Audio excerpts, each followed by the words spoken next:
The sky over Seoul turned dark at exactly 3:47 p.m. on a Tuesday afternoon. It was not clouds. It was not an eclipse. It was something that no human had ever seen before. Massive shapes blocked the sun. They were ships, hundreds of them. They hung in the air like mountains floating in the sky. Each one was bigger than any building on Earth. Their metal surfaces were black and covered with strange symbols that glowed with purple light. People stopped in the streets. Cars crashed into each other as drivers looked up instead of at the road. Children pointed at the sky. Old women fell to their knees and prayed. The whole world held its breath. The same thing happened everywhere. In New York, in London, in Tokyo, in Sydney, in Cairo, in Moscow. Wherever humans lived, the ships appeared above them. Then the message came. Every screen on Earth showed the same image. Every phone, every television, every computer displayed the face of something that was not human. It had gray skin stretched over a skull that was too long. Its eyes were yellow with black slits like a snake. When it opened its mouth to speak, rows of sharp teeth gleamed inside. "Creatures of this world," the alien said. Its voice was deep and cold. "I am Grand General of the Dominion. Your planet now belongs to us." In living rooms and offices around the world, people watched in horror. "We have conquered 47 species across this galaxy," continued. "None have resisted us. None have survived our anger when they tried. You have 72 hours to surrender your governments, your resources, and your labor to the Dominion. If you refuse, we will burn your cities to ash and take what we want anyway." The screen flickered. Images appeared showing other worlds. Strange creatures with many arms knelt before Dominion soldiers. Cities burned. Bodies lay in the streets of alien worlds. "This is what happens to those who resist," said. "This is your only warning, 72 hours." The screens went black. Chaos followed. People ran through the streets screaming. Stores were broken into. Fights broke out. Governments called emergency meetings. Presidents and prime ministers shouted at each other through video calls, but no one had any answers. In a small room deep beneath the Pentagon in Washington, D.C., a different kind of meeting was happening. General Wu stood at the head of a long table. His face was calm, but his hands shook slightly as he read the reports coming in from around the world. "Bring him in," General Wu said to an aide. The door opened. A man walked in. He was not tall, but something about him made everyone in the room sit up. He wore a simple military uniform with no decorations. His name was Colonel Ho, and he commanded the most secret special operations unit in the United States military. Ho had been in Eastern Europe 12 hours ago. He had been doing things that did not officially exist. Now he stood in front of the most important generals in the country. "Colonel," General Wu said, "I assume you saw the broadcast." "Yes, sir." "What do you think?" Ho looked at the screen showing the alien fleet. His face showed nothing. "I think they made a mistake, sir." The generals looked at each other. One of them laughed nervously. "A mistake? They have 200 warships. We have nothing that can even reach them." "Their mistake was not their ships," Ho said quietly. "Their mistake was giving us 72 hours and announcing themselves." Before anyone could respond, the door opened again. A young woman entered. She wore a white coat and carried a tablet computer. This was Doctor, the military's top expert on alien biology. Until today, her job had been mostly theoretical. Now it was the most important job on Earth. "I have been studying their transmission," Doctor said. "I found something interesting." She connected her tablet to the main screen. Data appeared, charts and graphs that most people in the room could not understand. "The Dominion has conquered 47 species," Doctor explained. "I analyzed the recordings they showed us. In every case, the conquered species surrendered within hours of seeing the fleet, not days, hours." "So," one general asked. "So they have never fought a real war," Doctor said. They show up with overwhelming force. The other species see that force and give up immediately. The Dominion wins through fear, not through fighting. Colonel Ho nodded slowly. They are bullies. They have never had someone punch back. There is more, Doctor continued. I captured some of their data signals. Their soldiers are physically strong, much stronger than humans, but their reflexes are slow. Their eyes cannot see well in darkness, and according to their own records, they have never faced what we would call guerrilla warfare. General Wu leaned forward. What exactly are you saying, Doctor? Doctor looked at Ho, then back at the general. I am saying that for 10,000 years, humans have been killing each other in every way imaginable. We have invented war. We have perfected war. These aliens have been taking lunch money from children. They have no idea what happens when they meet someone who fights back. Silence filled the room. Then Colonel Ho spoke. Sir, there is a contingency plan, Operation Nightmare. It was created for exactly this situation. Not these aliens specifically, but any overwhelming invasion force. I know about Nightmare, General Wu said. It was considered too extreme, too aggressive. With respect, sir, Ho said, I think extreme is exactly what we need. General Wu looked at the screen showing the alien fleet. He thought about his. He thought about every person on Earth looking up at those ships in terror. What do you need? He asked. Everything, Ho replied. Every special forces unit, every weapon we have, every trick we have ever learned in 10,000 years of killing each other. He paused, and permission to send a reply to the general's message. What kind of reply? Colonel Ho's face remained calm, but something cold and dangerous moved behind his eyes. The kind of reply that will make them understand exactly what they are dealing with. Somewhere above Earth, Grand General sat on his command chair and waited for humanity's surrender. He had done this 47 times before. It always ended the same way. The weak species would cry and beg and eventually kneel. He had no idea that far below, in rooms and bunkers around the world, humanity was not preparing to surrender. Humanity was preparing for war.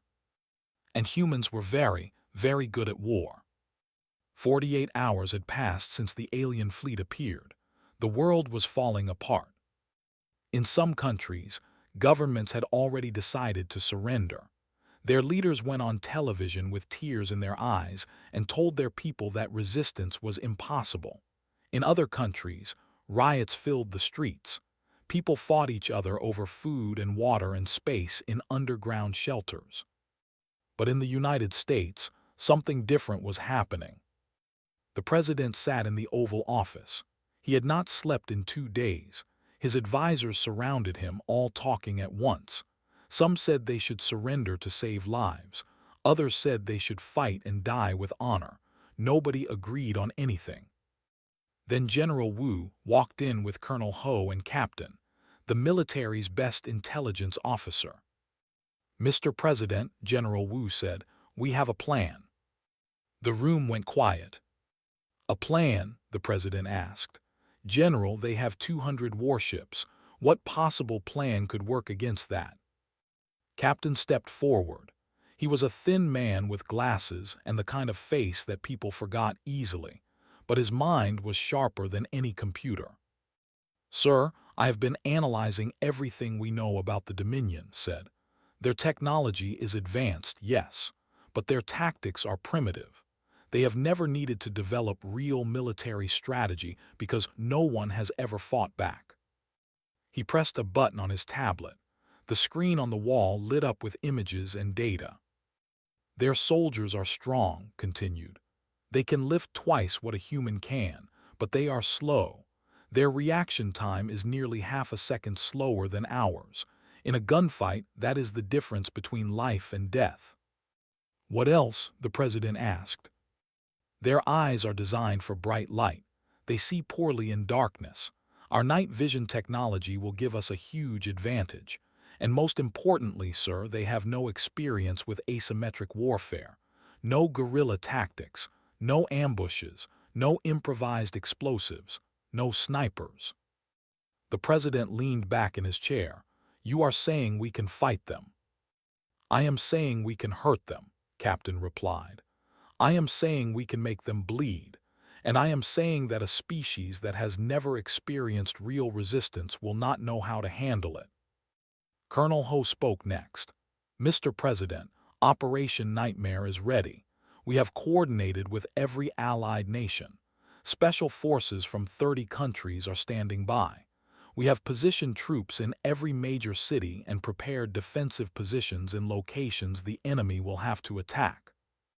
And if they just bomb us from orbit? The president asked. They will not, Doctor said, entering the room. I have studied their patterns. The Dominion wants resources and slaves, not rubble. They will try to conquer us on the ground. That is where we will meet them. The president was quiet for a long moment. He looked at the picture of his wife and children on his desk. He thought about every person who was counting on him to make the right choice. If we fight and lose, he said slowly, they will kill everyone. If we surrender, Colonel Ho replied, they will enslave everyone. I have seen what happened to those other species, sir. The ones who surrendered.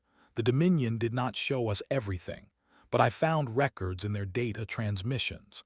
The conquered species were worked to death in mines and factories. Their children were taken and raised as servants. Their cultures were erased. Ho stepped closer. Sir, we can die on our knees or we can die on our feet. But I promise you this. If we fight, we will take so many of them with us that the rest of the galaxy will remember our name forever. The president closed his eyes. When he opened them again, they were hard. Send the reply, he said. 1 hour later, a transmission was broadcast from Earth to the Dominion flagship.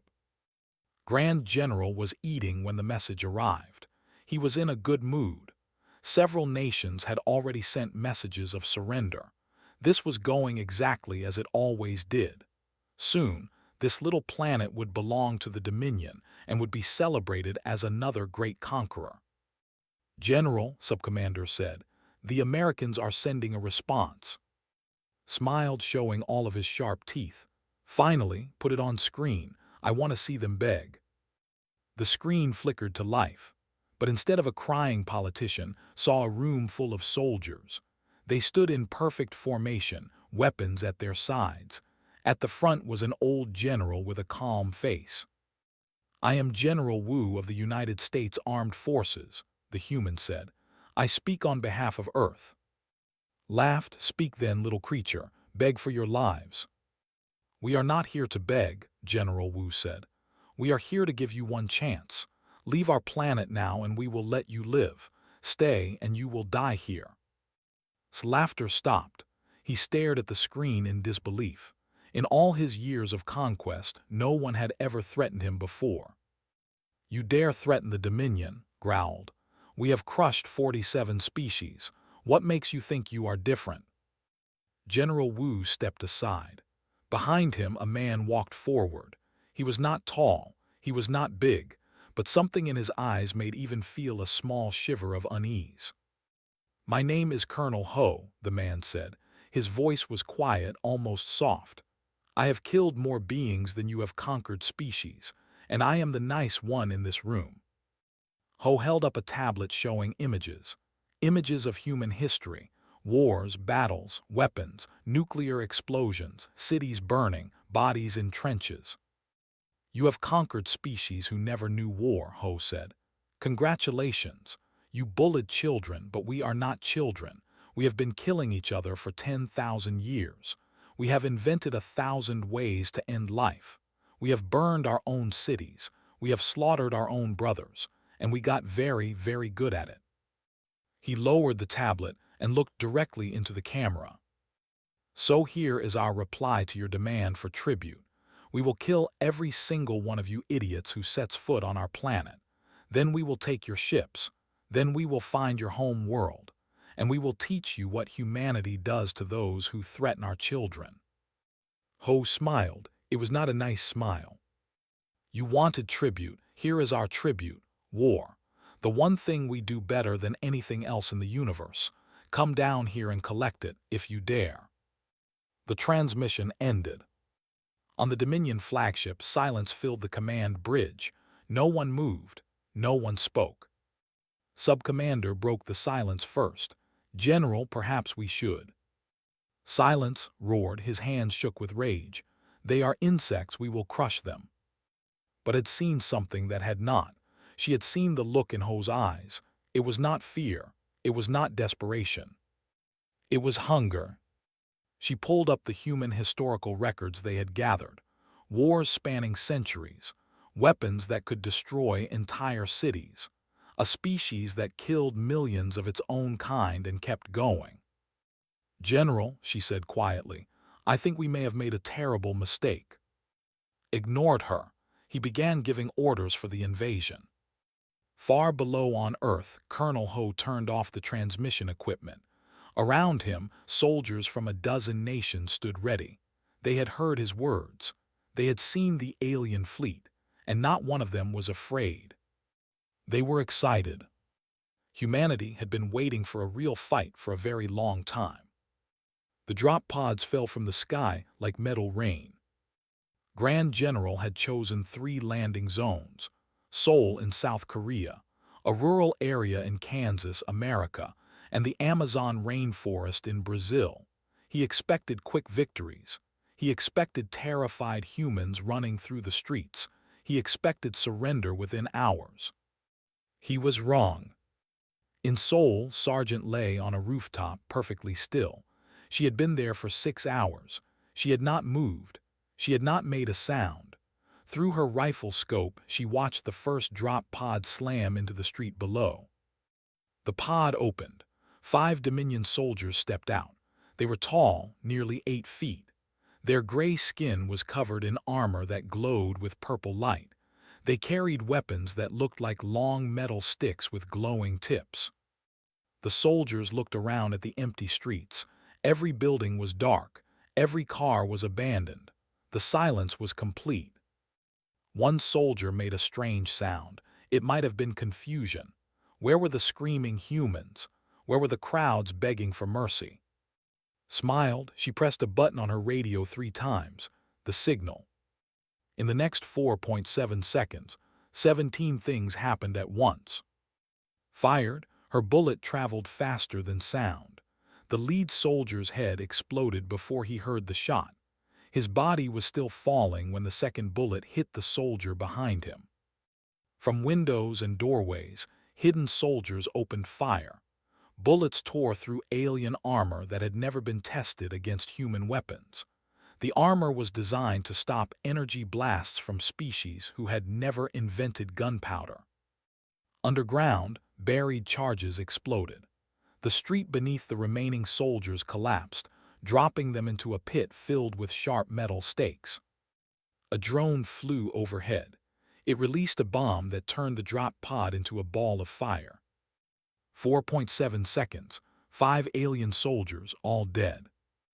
Was already moving to her next position. Across the city, other teams were doing the same thing. Drop pod after drop pod landed in Seoul. None of them found the easy victory had promised. On a different rooftop, Private watched through binoculars. He was 22 years old. 6 months ago, his biggest worry was his college exams. Now he was watching aliens die in the streets of his. "How many is that?" he asked the soldier next to him. 47 in the last hour, the soldier replied. "We have not lost anyone yet." Shook his head in disbelief. The aliens had seemed so terrifying on that first broadcast. Now they were just targets. A new group of aliens emerged from a drop pod a block away. They moved carefully, weapons raised. They had heard the explosions. They knew something was wrong. One alien spoke into a communication device. "Command, we are taking fire. The humans are hiding. We cannot find them." The alien never heard the reply. A sniper bullet ended his report mid-sentence. Far away in Kansas, a very different battle was happening. The Dominion had sent soldiers to the heartland of America expecting farms and soft civilians. They found something else. The alien squad moved through a cornfield. The stalks were tall, reaching above their heads. The sun was setting and shadows stretched across the ground. "This world has too many plants," one soldier complained. "I cannot see anything." "Keep moving," the squad leader ordered. "The humans cannot hide forever." A sound came from the left. The soldiers spun, weapons raised. Nothing, just corn waving in the wind. Another sound from the right. Again, nothing. "I do not like this," a soldier whispered. The squad leader was about to respond when something wrapped around his ankle. A wire. Before he could react, he was yanked off his feet and dragged into the corn. His screams lasted 3 seconds. The remaining soldiers fired blindly into the stalks. Bursts of energy lit up the evening air, but they hit nothing. Their enemies were already gone. One by one, the soldiers disappeared. Some were pulled underground into hidden tunnels. Some were shot from positions they never saw. Some were killed so quietly that their friends did not notice until they turned around and found empty space. When the sun finally set, the last alien soldier stood alone in the field. He was shaking. His weapon was empty. All around him was silence and darkness. "Please," he whispered into his communication device. "Send help. They are everywhere, they are." A hand covered his mouth from behind. A knife found his heart, and then there was only silence. The farmers and militia members who had done this gathered their weapons and moved to the next field. There were more aliens coming. There was more work to do. In the Amazon rainforest, the story was even worse for the Dominion. 100 soldiers had landed in the green hell of the jungle. They had better technology than any creature on Earth. They had weapons that could level mountains. None of it mattered. The jungle did not care about technology. The jungle only knew one rule: eat or be eaten. Brazilian special forces had grown up in this place. They knew every tree, every river, every shadow. They led the aliens deeper and deeper into the green darkness. Alien soldiers began to disappear. Not in battle, they simply vanished. One moment a soldier would be at the back of the line. The next moment gone, no sound, no struggle, just an empty space where a living being used to be. By morning, not a single Dominion soldier remained alive in the Amazon. On the flagship above Earth, Grand General stared at the reports. His hands trembled. His yellow eyes were wide with something he had never felt before. 4,000 soldiers dead. In the first 6 hours, 0 confirmed human military casualties. "Impossible," he whispered. "This is impossible. We conquered the in 3 days that had starships." Sub-Commander stood beside him. She had spent the last hour studying the historical data they had ignored before. Human history, human wars, the things humans did to each other. "General," she said softly, "I found something in their records." "What?" snapped. "They have a concept we do not have a word for. They call it practice." "Practice?" Pulled up the data. Images of human wars spanning thousands of years. Soldiers training for years to perfect their killing. Children taught to hunt and fight from the moment they could walk. "For 10,000 years," said, "they have been fighting each other. Every generation, every century, they never stopped. They created better and better ways to kill. They built schools to teach war. They made it an art." She looked at with something like fear in her eyes. "General, we thought we were invading prey, but we were wrong. We invaded a species that has been practicing for this moment for 10,000 years. They were not afraid of our fleet. They were waiting for it." Said nothing. He just stared at the screen showing the casualty numbers climbing higher and higher. Somewhere on Earth, Colonel Ho received his first report.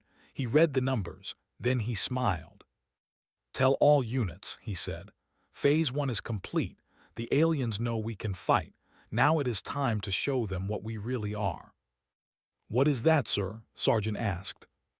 Ho looked at her with cold eyes. "Their worst nightmare." 2 weeks had passed since the first battle. The Dominion had sent more soldiers, thousands more. They had established forward bases. They had brought bigger weapons. None of it helped. Colonel Ho stood in an underground bunker looking at a map of the world. Red dots marked alien bases. Blue dots marked human positions. Green lines showed supply routes. The largest alien base is in northern China, Captain reported. Approximately 8,000 soldiers, heavy weapons, energy shields around the perimeter. Then that is where we go next, Ho said. Looked uncertain. Sir, the base is heavily defended. A direct assault would be suicide. Ho smiled. It was not a nice smile. Who said anything about a direct assault? 3 nights later, the alien base was quiet. Guard towers swept searchlights across the perimeter. Patrols moved between buildings. Everything seemed normal. But something was wrong. The aliens had learned to be afraid of the dark. In the 2 weeks since the invasion began, they had lost over 20,000 soldiers. Many of those losses happened at night. Humans, it seemed, could see in the dark. They could move without sound. They could kill without being seen. A guard in one of the towers noticed something strange. The patrol that had passed his position 10 minutes ago had not returned. He reported it to his commander. "It is nothing," the commander said. "They probably stopped to rest. These humans have made everyone nervous over shadows." The guard turned back to his post. He never saw the knife that killed him. Colonel Ho moved through the base like a ghost. Behind him, 20 of the deadliest soldiers on Earth followed in perfect silence. They wore black uniforms and special masks that hid their heat signatures. They carried knives, silenced weapons, and something the aliens did not understand: fear. Doctor had discovered that the Dominion communicated through sound. Their hearing was their best sense. So Ho's team used no words. Only hand signals and gestures developed over years of silent operations. To the aliens, they were invisible. One by one, the base's defenders disappeared. A guard would step behind a building and never come out. A patrol would enter a dark alley and never emerge. Officers would go to their quarters and be found dead in the morning. But killing was not the only goal. Ho had studied human history. He knew that sometimes fear was more powerful than death. They left messages. Bodies were arranged in strange patterns. Symbols were painted on walls in alien blood. Recordings of screams were played through the base's speaker system in the middle of the night. By the 4th night, the aliens refused to leave their barracks after dark. Soldiers who had conquered dozens of worlds huddled together like frightened children.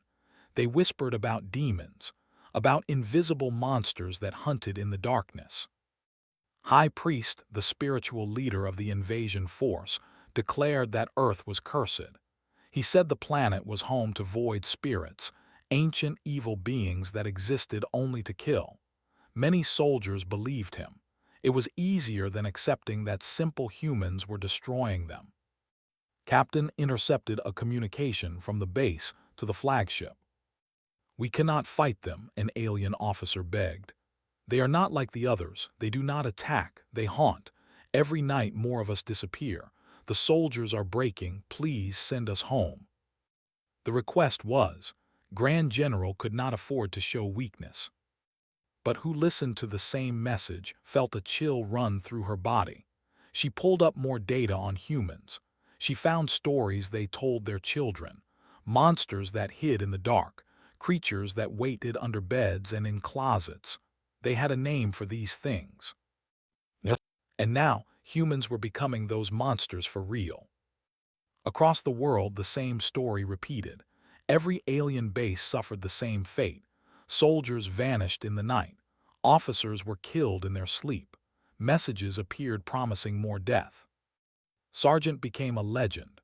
Her longest confirmed kill was from 2.3 kilometers away. The alien general she shot had been giving a speech to his troops. Mid-sentence, his head simply exploded. No one heard the shot. No one saw the shooter. The surviving soldiers did not know what killed their leader. They only knew that death could come from anywhere, at any time, without warning. Stories spread through the Dominion ranks. The humans had a special soldier, they whispered, a female who could kill from impossible distances. Some called her the Angel of Death. Others called her worse things. Heard the stories and smiled. She liked her new name. In his bunker, Grand General received a package.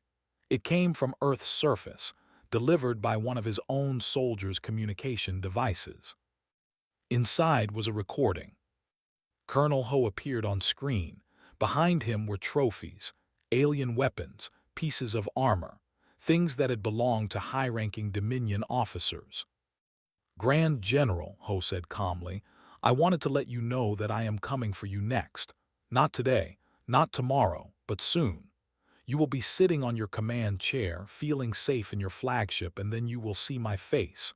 It will be the last thing you ever see. Ho leaned closer to the camera. I am not a soldier, he said. I am something much worse. Where I come from, we have a name for creatures like me. They call us. We are the monsters that other monsters fear, and now you know why. The recording ended. Threw the device against the wall. It shattered into pieces. His officers watched in silence. They had never seen their general afraid before. But saw the truth, was not angry. He was terrified. On Earth, the resistance continued. Every day, more alien soldiers died. Every night, more bases fell to silent attackers who vanished before dawn. Private had changed in the weeks since the invasion.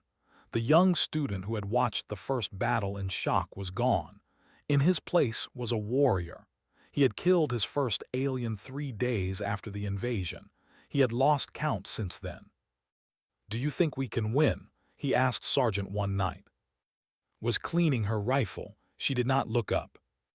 We are not trying to win, she said. We are trying to make them understand something. What? Finally looked at him. Her eyes were cold and empty. That they made the worst mistake in the history of the galaxy. They woke something that should have been left sleeping, and now that thing is hungry. Nodded slowly, he understood. Somewhere above Earth, Grand General made a decision. He had lost 40,000 soldiers. His invasion was falling apart. His troops were refusing to fight. It was time for desperate measures. It was time to burn the planet. But what did not know was that Ho was counting on exactly that, because the humans had a plan, and the plan required the aliens to make one more mistake. They were about to make it. Grand General stood on the bridge of his flagship and gave the order that would change everything. Destroy their cities, he commanded. If we cannot have this planet, no one will. The weapons officers hesitated. Orbital bombardment was against Dominion rules. Conquered planets were supposed to be kept intact. Resources were valuable. Slaves were valuable. Dead worlds were worthless. Did you not hear me? Screamed. Fire burned them all. But the weapons did not fire. General, a confused officer reported, our targeting systems are not responding. What? Across the bridge, screens began to flicker. Strange symbols appeared. Warning lights flashed everywhere. Officers ran from station to station, trying to understand what was happening. We have been infected, said quietly. She stood at her console, watching the chaos unfold. A virus. It is in all our systems. Doctor's work had finally paid off. For weeks, she had studied captured alien technology. She had learned their programming languages. She had found weaknesses that the Dominion did not even know existed. And with Captain's help, she had created a weapon more dangerous than any bomb. The virus spread through the Dominion fleet like wildfire. Ships lost navigation. Weapons went offline. Communication systems failed. 200 warships, the greatest fleet in the galaxy, became 200 helpless pieces of metal floating in space. On Earth, Colonel Ho watched the reports come in. He smiled. Phase 3, he said, begin. Around the world, human forces launched their counterattack. They had been waiting for this moment. They had been preparing for this moment. Now it was time. In Korea, Sargent led a team to capture a grounded alien shuttle. The shuttle's crew was trying to repair their systems when her team surrounded them.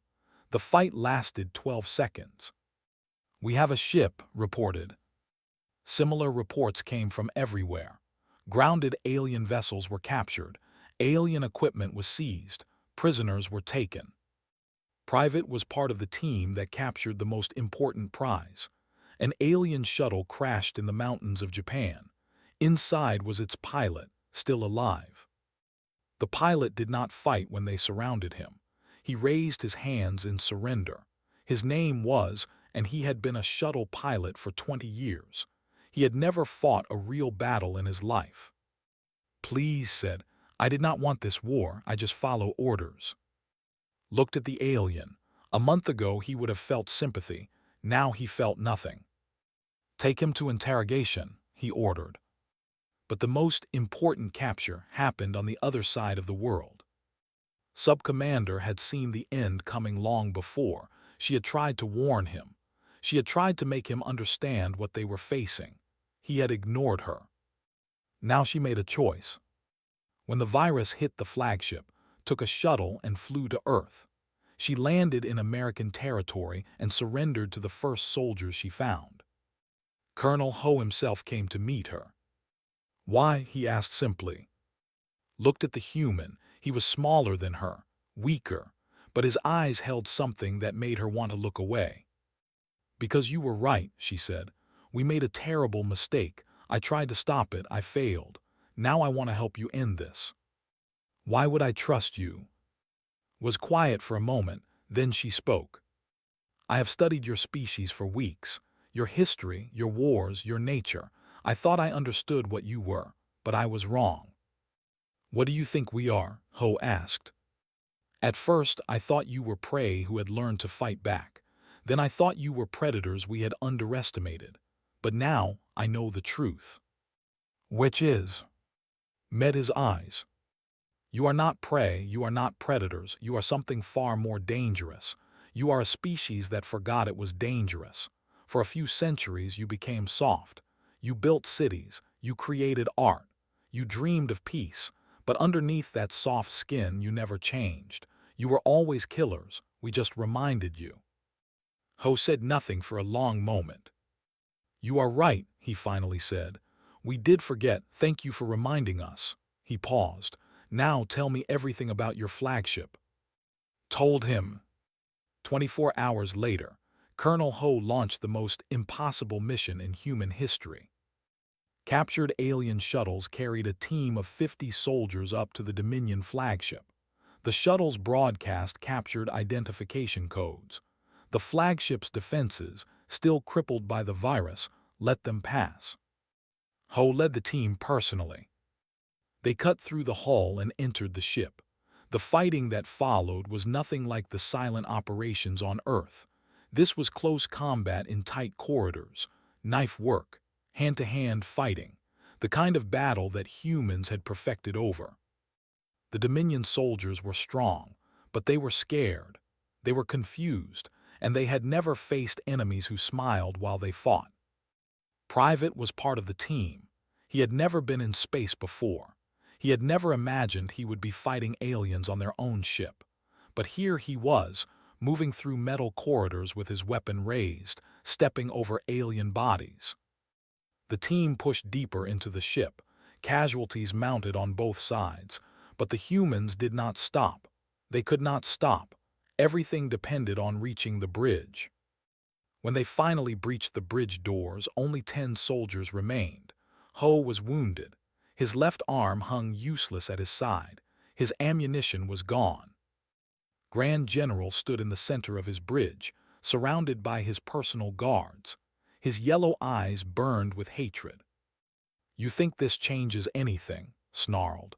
"Even if you kill me, the Dominion will send another fleet, and another. You cannot fight forever." Ho walked forward slowly. His team spread out around him. "Maybe," Ho said, "but you will not be alive to see it." Roared and charged. The fight was brief. was bigger, stronger, faster, but Ho had something the alien did not have. 10,000 years of human killing experience. Ho dodged the first strike. He blocked the second, and then he moved inside's guard, pulled a knife from his belt, and drove it into the alien's heart. Fell, his yellow eyes went dark. The greatest conqueror in Dominion history died on the floor of his own bridge, killed by a creature half his size. Ho stood over the body, breathing hard. Blood dripped from a dozen wounds, but he was alive. He activated the ship's communication system. "Attention all Dominion forces," he said. "Grand General is dead. His flagship is under human control. Surrender now and you will be treated fairly. Continue fighting and you will join your general." He paused and looked at the stars through the bridge windows. "This is Colonel Ho of Earth. Your tribute has been paid in full." One by one, the remaining Dominion ships signaled their surrender. Earth had won. But this was not the end of the story. It was only the beginning.